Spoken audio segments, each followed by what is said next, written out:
In a year where just about everybody did really well in the draft, we kind of look at the best offseason maybe in terms of who had a good free agency as well as a good draft. So who's a team you think did the best this offseason? Immediately, the Sacramento Kings jumped to mind. And I mean, we joke over the past couple of years that the Sacramento Kings have been more or less a dumpster fire with some of these moves that they made and what's gone on in the front office. But when you look at what they did in the draft, De'Aaron Fox, Justin Jackson, Harry Giles, Frank Mason, these are quality players for them to take. And of course, we know how great De'Aaron Fox is and some of those other guys. So they, by all accounts, did very well in the draft. And then in the free agency, we saw them complement those rookie players with some very solid veteran guys, Zach Randolph, Vince Carter, and some of those other free agents that George Hill. And I mean, Zach Randolph is like a no-nonsense guy that can, figures to come in and be able to get these rookies on track and get them to work. So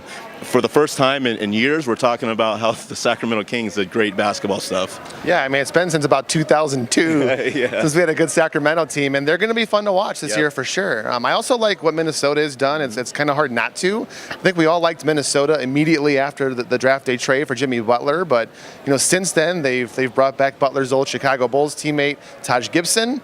They've brought in reportedly they're bringing in Jamal Crawford as well. That's pretty much done. And they've got Jeff Teague to play point guard for them, and they may not even be done at this point. So they got Thibodeau, who's a great coach. They got young players, Karl Anthony Towns and Andrew Wiggins, that we like. They've added veterans around those guys.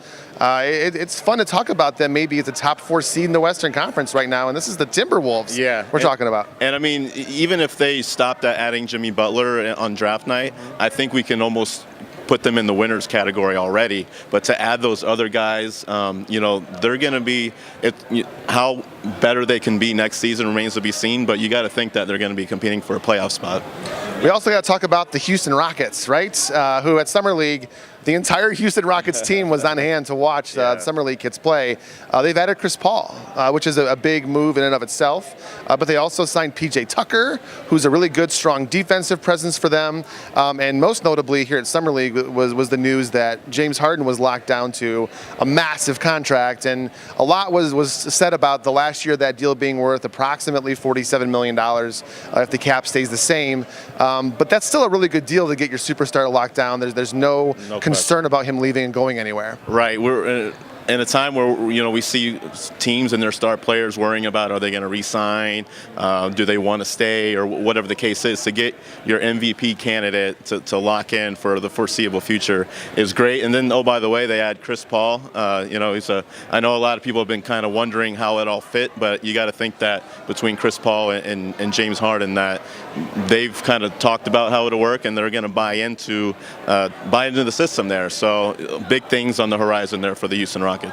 So we've seen big things from a number of teams this offseason. These 3 are all Western Conference teams. We'll see what the East does in years to come. But for now, the West looks like a much improved conference for next season.